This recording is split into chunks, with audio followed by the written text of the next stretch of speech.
I'd like to say a few words about Don Long, who will be coming up to speak about Ben Carson. Don, like Ed and Raymond Damadian, are all previous gold medal winners from the Bobby Jones Carey Sringamalia Foundation. And Donald Long does not need any introduction. He was chairman at Johns Hopkins for 30 years. He trained some of the finest residents in the world. 23 of his trainees are department heads around the country.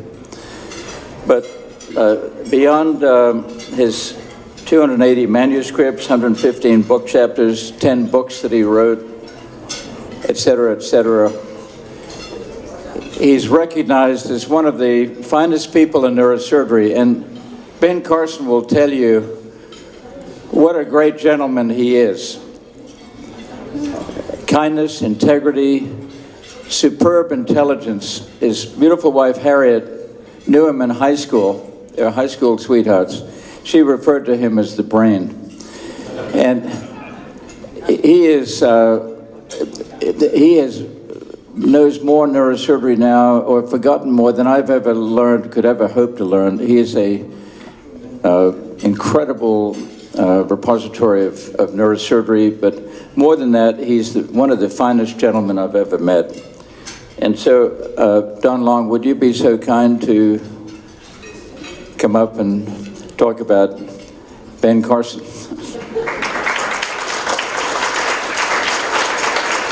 Well, thank you, Fraser.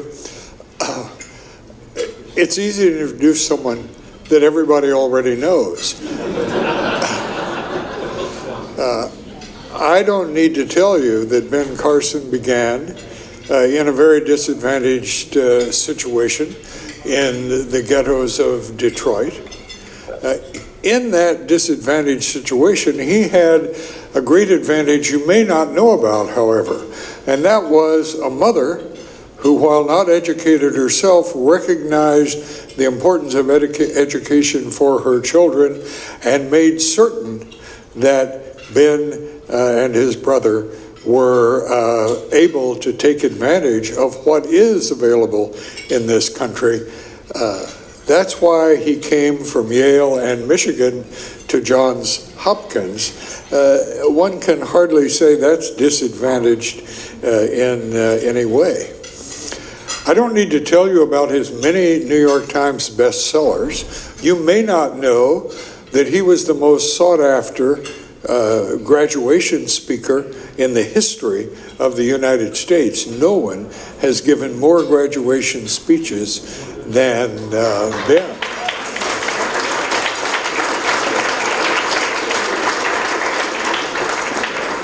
So I thought instead of giving you his CV, which is routine, that I'd tell you a few stories that may help you understand Ben Carson as a person rather than as some object of admiration that is not really very well understood.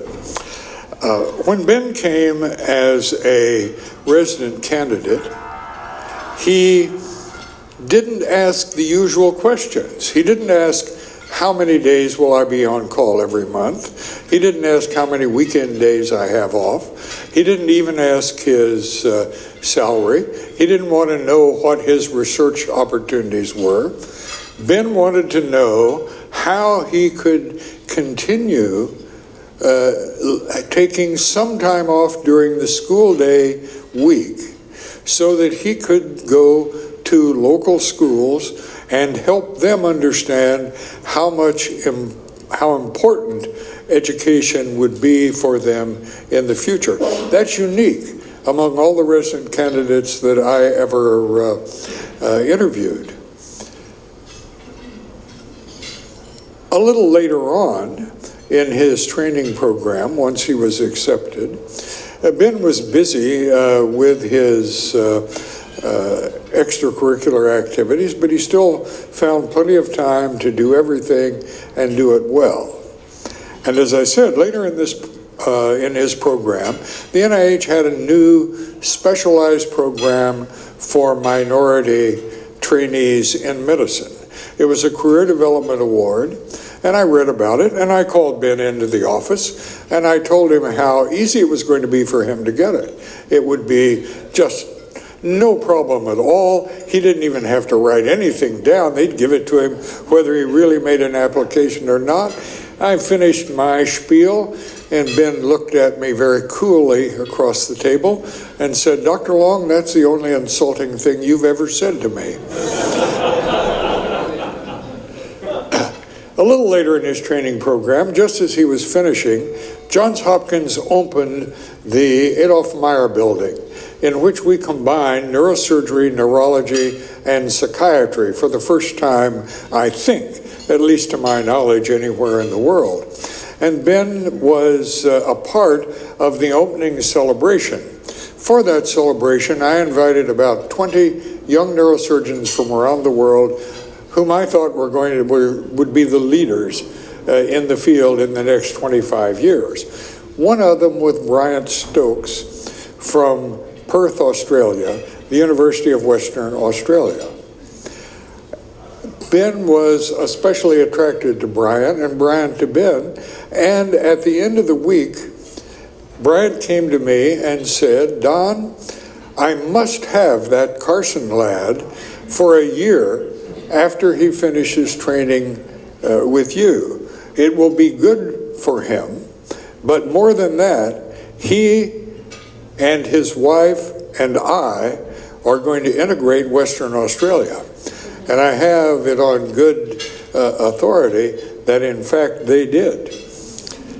When Ben returned, I had offered him a job at Johns Hopkins. He was going to be a junior pediatric neurosurgeon.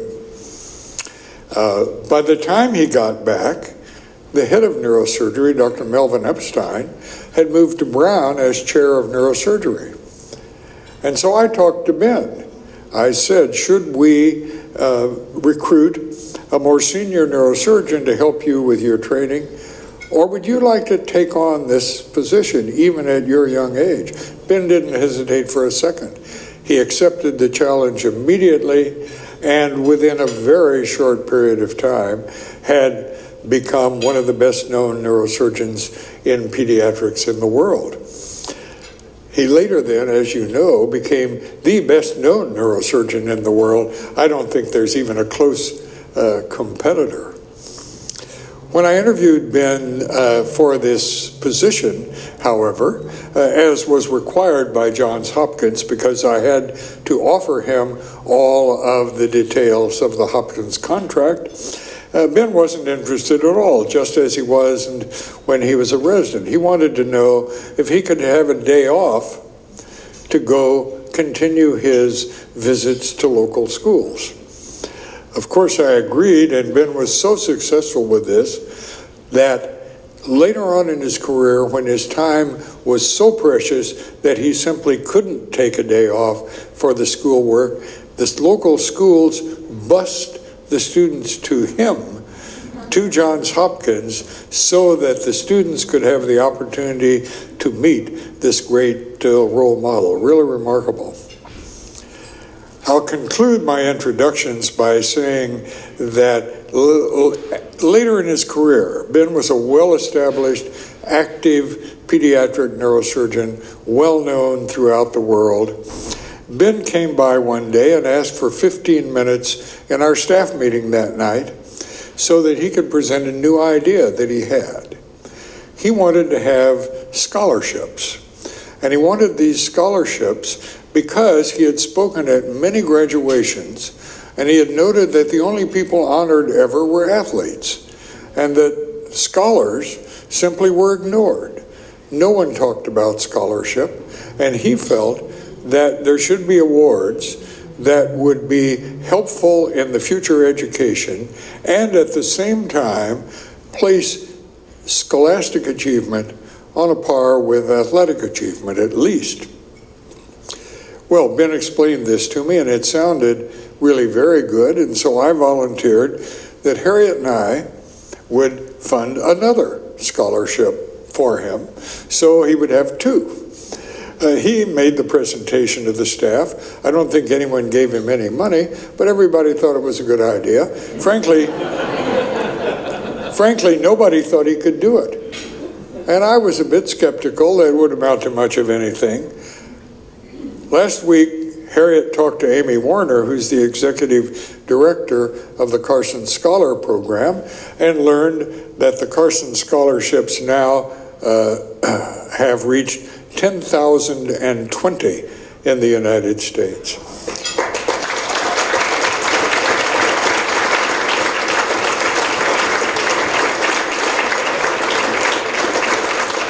And in addition, I can add that Amy told us that Candy's idea, reading rooms in the most disadvantaged schools, because so many of the really disadvantaged students don't even have a place to read. Many of them don't know how to read very well, and they have no one to help them. Candy had the idea of putting reading rooms in these schools, and we've seen the pictures.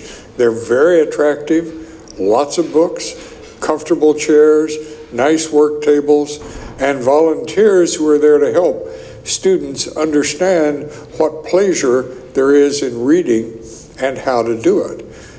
Amy told us that there are now 234 of these rooms, and another 106 are ready to be opened as soon as the COVID will allow. Really a remarkable achievement.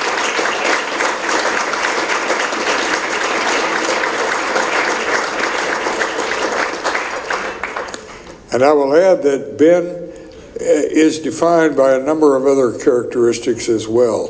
He's a devoted father and husband. He is a serious practitioner of the moral and ethical aspects of his religion. He is a firm believer in the fundamental principles of our great country and in their preservation. He recognizes the present danger very well. And he hasn't retired at all. He's still writing books. He has a new think tank which is aimed to help in the education of the young and the great principles of the founding of the United States. And I would close by saying that Ben epitomizes a piece of advice that my chief, Dr. Lyle French at the University of Minnesota, gave me when I left Minnesota to go to Hopkins. He said, Don, the secret to being a successful chair is identify young people who are better at something than you are, and then do your best to stay out of the way. Ben Carson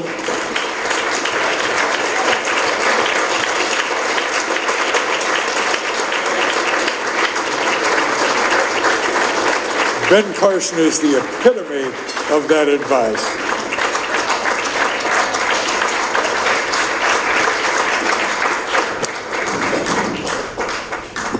Well, thank you very much. Thank you all for your interest in, Chiari, syringomyelia, and a number of other diseases. Thank you, Dr. Long, for that wonderful introduction. I have to tell you, when I came to Hopkins in 1977, black physicians were very rare. And there were many in the neurosurgery department who were not interested in having a black doctor in on their case. And Dr. Long would always show them the door. And that is an amazing thing.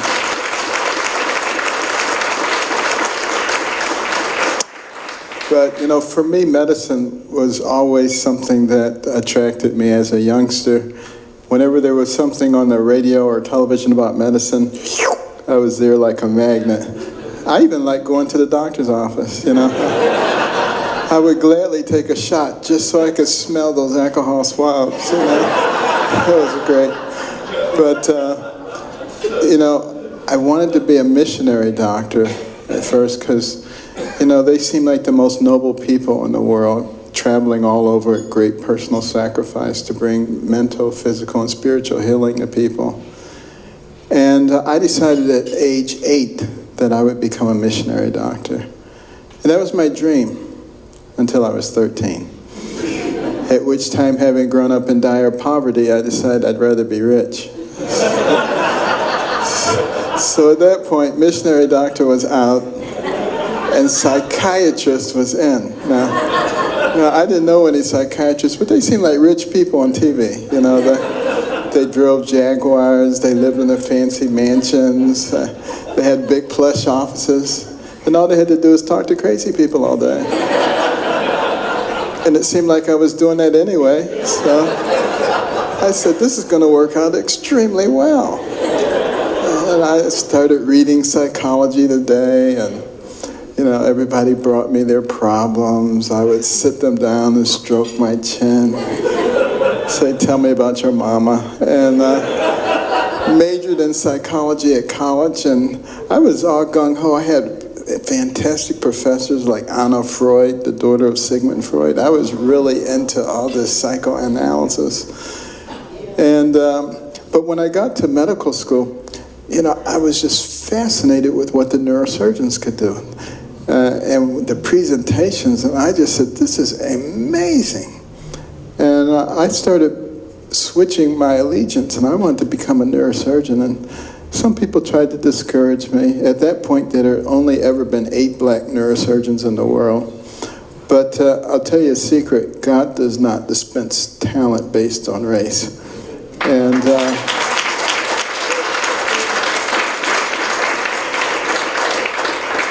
it worked out extremely well. I started out actually as an adult neurosurgeon, but I very quickly learned that no matter how good an operation you did on those chronic back pain patients, they never got any better until they got their settlement. Whereas, with the kids, what you see is what you get. If they feel good, they feel good. They feel bad, they feel bad. And, you can spend 10, 15, 20 hours operating on a kid. And if you're successful, the reward may be 50, 60, 70, 80 years of life. Whereas with an old geezer, you spend all that time. They die in 5 years or something else. So I'd like to get a big return on my investment. I'm just kidding, I like old people. I'm one of them now. But what an incredible experience, when you're able to give people another chance at a good life. There's nothing that really compares to that. And, 15,000 operations later, I still run across my patients. I was introduced last month in Texas by a triathlete young woman, a beautiful young lady, who I'd operated on when she was 3 months old. What a feeling that was. While I was HUD secretary after some terrible hurricanes, and I went over to the FEMA building to talk to the FEMA staff. There were about 1,000 people there. And afterwards, a couple of them came up to me, said, hey doc, you recognize this scar? They had Chiari malformations, and they were doing well now, that using their talents to help other people. And isn't that what it really is all about? And, a lot of people say, how did you end up in politics? I really would have never expected to have been in politics. If you'd asked me 10 years ago, I would have said, no way on earth, there's just no way I would get into that slime pit. But things happen. And, I was asked to speak at the 2013 National Prayer Breakfast, which shocked me because I had spoken at the 1997 Prayer Breakfast. I didn't know anybody ever did it twice. But research indicated one person had done it twice, and that was Billy Graham. So I said, that's pretty good company. I didn't know what to say, but after that speech, everybody was saying, you should run for president. I said, these people are ridiculous. Why would I do something like that? But every place I went, there were people with Run, Ben, Run signs. I had over 500,000 petitions in my office. I finally said, Lord, if you really want me to do that, you got to give me all the stuff a person has who runs for president. A Rolodex with all the important names, a big war chest of money, an organization. I said, I'm not going to develop any of that stuff. The next thing I knew, I had all that stuff. We had an organization that was raising more money than the RNC each month. It was ridiculous. The biggest problem I had when I dropped out was getting people to stop sending money. But you know, it was such a wonderful thing actually to be the HUD secretary, to be able to transition a lot of the programs to things that help people become self-sufficient. There was a tendency for government programs to put people into dependency and leave them there. And that's still a battle that we must fight, and we must recognize in this nation. This is an amazing place. Candy and I have visited 68 countries. We've lived overseas, and there is no place like America. And we need to make sure that we preserve it for our young people. And we need to recognize that there are dangers in our country right now. You know, when Benjamin Franklin exited the hall in 1787, Constitutional Convention, a woman said, "What do we have here, sir? A monarchy or a republic?" And he said, "A republic if we can keep it." And what did he mean by that? It was a great experiment. Could you have a country that was based on the people, up for and by the people? Or would it be like every other country that was government-centric? That question is in the process of being answered right now. Each of us have a part to play, and what the final answer to that will be. But that's a whole nother talk. And I just want to thank you all for being so involved in this. I'm extremely honored by this award.